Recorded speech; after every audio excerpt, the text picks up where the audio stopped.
I'm working in Lagos. Yes. And that means you will say that you are also a Lagosian. Yeah, very much. I have properties in Lagos. Most of my life for Lagos can be there. Kedu ihe Lagos na-eme na ndụ ndị Igbo amụrụ ebe a? Kedu ihe Lagos na-eme good and bad? Kedu ihe Lagos na-eme na ndụ ndị Igbo? Ife Lagos na-eme na ndụ ndị amụrụ ebe a bụ ọ na-enyekwa a lot of contacts. Maka mmekwu from personal experience. Ọ na-eme gị mix ye up. Dịka my own story na-adị very distinct. Etom na Fadei. Ịbịa Fadei in those days, ndị mmadụ biri ụmụ akwụ na-ebi. Mana ọ dịghọ dịka enweghị separation. We saw them as neighbors. We all relate together. N'agbanyeghị ife ha na-arụ. Now, why do I bring that? Oge m bara obodo dị stranded na Belgium. Oyi nwoke wee yọgide m si m biko ka anyị jee club those days. Wee si oke, anyị abata club ahụ ụmụaka ahụ. About 5 of them nọzi Belgium. Ebe ahụ m fụrụ ha ka ndụ m nọ change kwa. Wow. Ha na-akpọzi nwanne ha ma ụmụ ndị oyi ha nwoke na-adịcha jelo ha si forget ya na nke ahụ nwanne anyị nwoke. So Lagos nwere that mix up ability. Networking. And networking is life. And the more this power of networking, which is the power of ideboy. Maka ị na-asịrị mmadụ asị ihe edebe nwoyi ahụ. So Lagos ya kụziri the street law. Street law bụ onye bu n'ibia. Ị na-akwụ dues gị na street ahụ erighị. And obodo ọbụla ị batakwanụ ma gị bụrụ ụkọchukwu ma gị bụrụ anything. Ịmahụ ndị ji obodo. And ịma ndị ji obodo bụ ịma ndị bụ ezigbo mmadụ na ndị bụ ajọ mmadụ. Maka o nwekwa ebe ọ ya libido ajọ mmadụ ahụ ka ya afụ 2 AM ebe moto ịgba ata ya. Abịa imeri ifo n'anya sị mba hapụ na onye nke na onye nke anyị. So that's the things that Lagos teach you.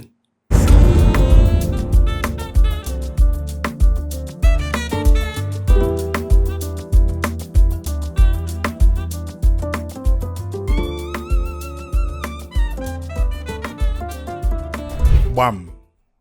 Bam. Bam. Bam. Bam. Bam, bam, bam, bam, bam. And ebe anyị maka isi eme ya n'oge gbam. Ebe aka na-ewetara unu ife ejije dị iche iche. Ebe aka ya na-agba ndị ọdịkọdị anyị ajụjụ ọnụ. Ndị nwere ife ga-agwa ụwa, ndị nwere ike eji ananị, ndị nwere onu eji kwu okwu, ndị ọdị n'ọnụ. If you no go man open body, ọ bụ na ị nwere obi etie na-arụ. Maka na nke anyị melujuo ya eme ọzọ, nke anyị kwujuo ya anyị kwuo n'ọzọ. Gbamgbo ebe a na-akpọta ndị dị iche iche. Ndị bụ ndị Igbo gbasili ike. Dịka anyị nwa bụkwa ndị gbam. Afa m ka bụ Dr. Chijioke Igwendo Odogwu ya mbaba ezigbo onye aba. Tata anyị nwere onye fọrọ n'ime nwike na-asị kedu onye nọnụ kedu onye ọ bụ kedu onye nọnụ who is this fresh young man? Anyị na-ekene Bishop Kene Ifepe the Don. Don, you're welcome. Thank you so much. Bishop bụ onye ụkọchukwu, just like the name implies. Nwike che na Bishop a na-etu ya bụ guy name ka esi etu ndị ọzọ. Manọ ife ọ bụ, manọ ife ochilechi. Bishop nọ na gbam. Kọwala anyị kedu onye bụ Bishop Kene Ifepe? Okay, daalụ. No. Bishop Kene Ifepe bụ onye ọzọ. Okay. Ọ bụ onye ọzọ. Amụrụ na Lagos. Oh. I tokwa na Lagos. Oh. Esi m na family of 6 IDC. Ụmụ nwoke 5 na ofu nwanyị.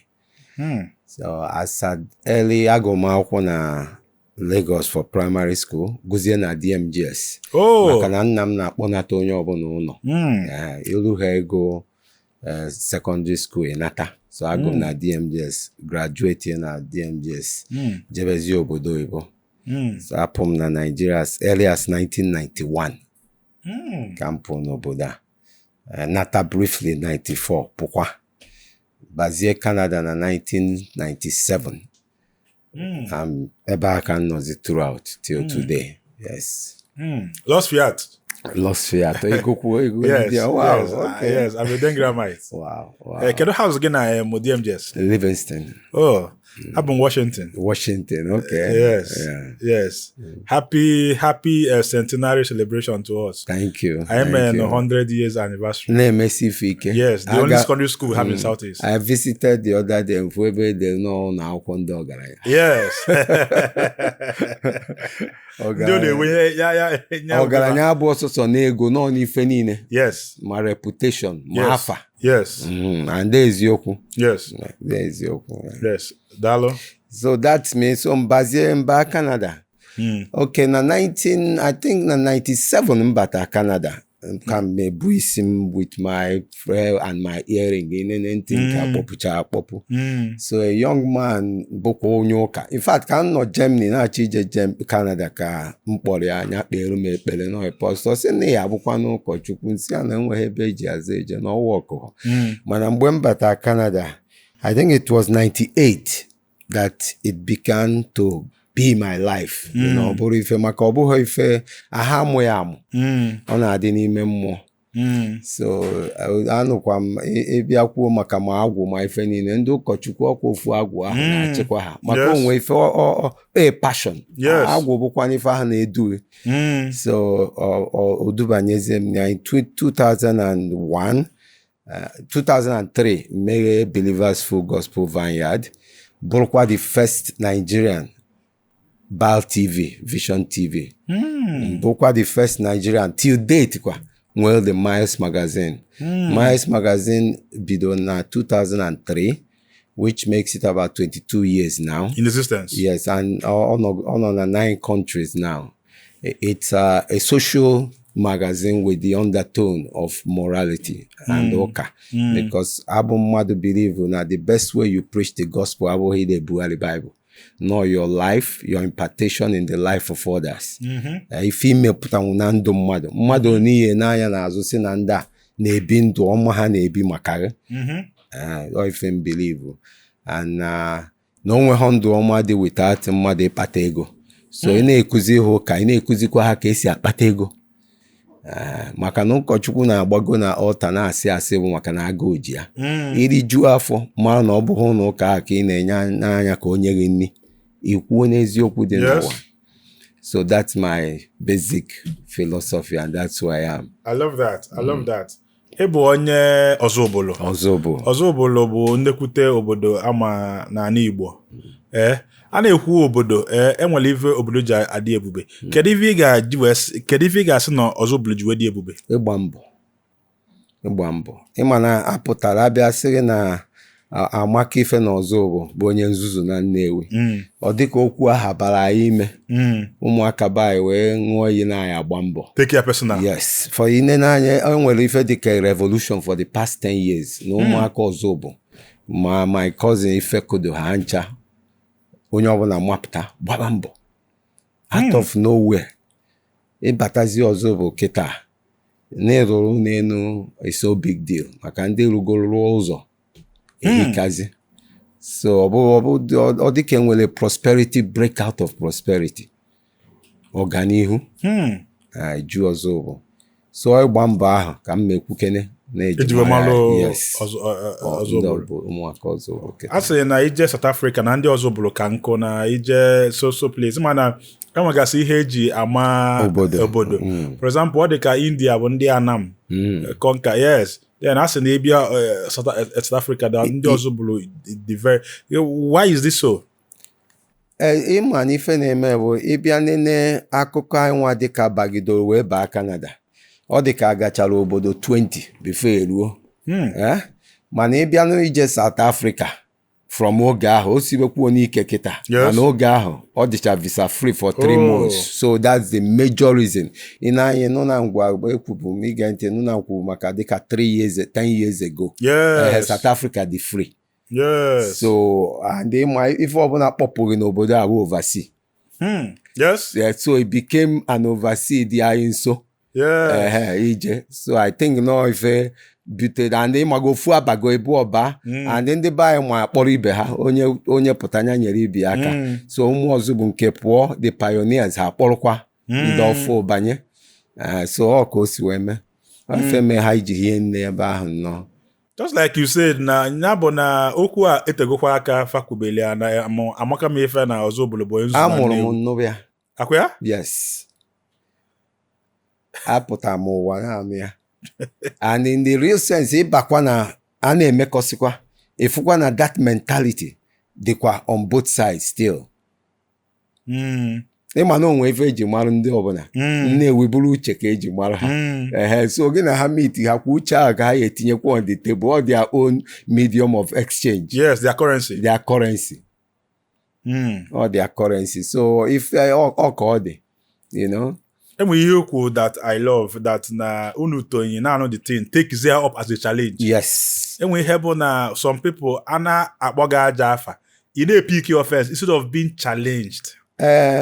Part of what I teach, because I do a lot of mentor training around the world. Part of what I teach people, embrace obstacle. Let obstacle be the way. Nya n'ime ebe ahụ ọkụ na-agba ka ị agafekwanụ wee ruo ebe ị na-eje. Kpata na mgbe Shadrach, Meshach and Abednego sought for greatness. Ọkụ dị n'ihu ha. Ị kara obi ịba. Ị aganwe ya. And onwekwa onye na-eme certain things. Mmadụ ajụọ m sị m dị sure na ọ ya work. Nsị a na m adịghị sure. Mana na ndị sure na m eme attempt. So it becomes that way of life. And I believe na onye ọbụla nwee that philosophy ya eru ebe ọ na-eje. Because behind every opportunity is like hard work disguised. So if ọmachi bịarụ gị, ọ dịka ife ọjọọ. Nwere ụbọchị m pụtara na Canada, ego moto ọfụ, mbịa buru moto ahụ pụọ. Ana m ije mee exercise n'ụtụ. So ebe 5 ejebego m. Ụtụtụ ahụ pụta na-ene moto ọzọ ka ọkwụ fa na-ene m na-eche m. Ịma na obodo ị bịara abịa bụ obodo ị bịara abịa. Enweghị ọchọkwa gị bụ citizen, onweghị mgbe obi ya akarị ka na Nigeria ebe a mụrụ. Mbịa na-emuta nsị, kedu onye na-esokwa m nke a? Move oso m. Mgbara ahụ eje ozi m ebe m na-eje na-agbara ahụ ọ na-eso m. Ha nnọkịta jesi mba ka nnaba n'ụlọ ha bụrụkwuo ndị uwe ojii, ha bịakwuo buru m n'ụlọ nwaka nzu eke. Apakizie m ritu onye ahụ bịa kụọ aka nsị na set ya mmeghe ụzọ. O nwere ife eji ekpuchi azụ moto a na-ele over $3,000. Ọ bụ na anya nwee ngobu moto ma lee ya debezie ife ahụ fụzie na ngodi moto ana m etinyebeghị ife ahụ ọ bịa dash m ya. Mana ọkwefu out of my own thinking and ebe nsi pụta echego m na ndị ọcha ha achụwakwa m na-agba ife ọma na-achụ m na-agba, mana ife ọma ka m chọrọ bi obodo oyibo ọ na-abịazi abịa na-agba ọsọ. So I always tell people na behind ife ọbụla ya bara uru. Ife isi ike ọ ya dị ka o siri ike, mana ịba ya ife na o sighi ike.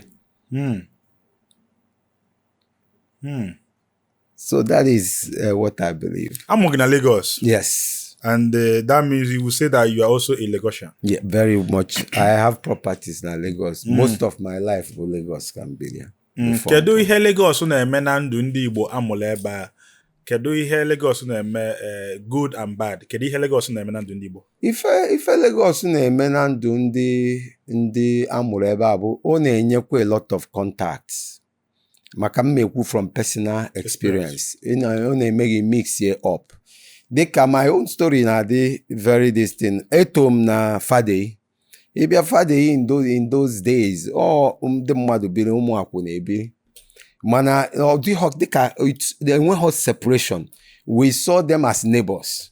We all relate together. N'agbanyeghị ife ha na-arụ. Now, why do I bring that? Oge m bara obodo oyibo dị stranded na Belgium. Oyi nwoke wee yọgide m si biko ka anyị jee club those days. Wee si oke anyị abata club ahụ ụmụaka ahụ about 5 of them nọzi Belgium. Ebe ahụ m fụrụ ha ka ndụ m nọ change kwa. Wow. Ha na-akpọzi nwanne ha ma ụmụ ndị oyi ha nwoke na-adịcha jelo ha si forget ya na nke awụ nwanne anyị nwoke. So Lagos nwere that mix up ability. Networking. And networking is life. And the more this power of networking, which is the power of idebe maka ị na-asịrị mmadụ asị ihe edebe nwa oyi ahụ. So Lagos ya akụziri the street law. Street law bụ onye bụ n'ibi ya. Ị na-akwụ dues gị na street ahụ erighị. And obodo ọbụla ị batakwanụ ma gị bụrụ ụkọchukwu ma gị bụrụ anything, ịmahụ ndị ji obodo. And ịma ndị ji obodo bụ ịma ndị bụ ezigbo mmadụ na ndị bụ ajọ mmadụ. Maka o nwekwa ebe ọ ya libidoro ajọ mmadụ ahụ ka ị ya afụ 2am ebe moto ịgba ata ya abịa imeri ifo n'anya sị mba hapụ na onye nke na onye nke anyị. So that's the things that Lagos teach you. Ọ na-eme expose, ọ na-etinye gị na school.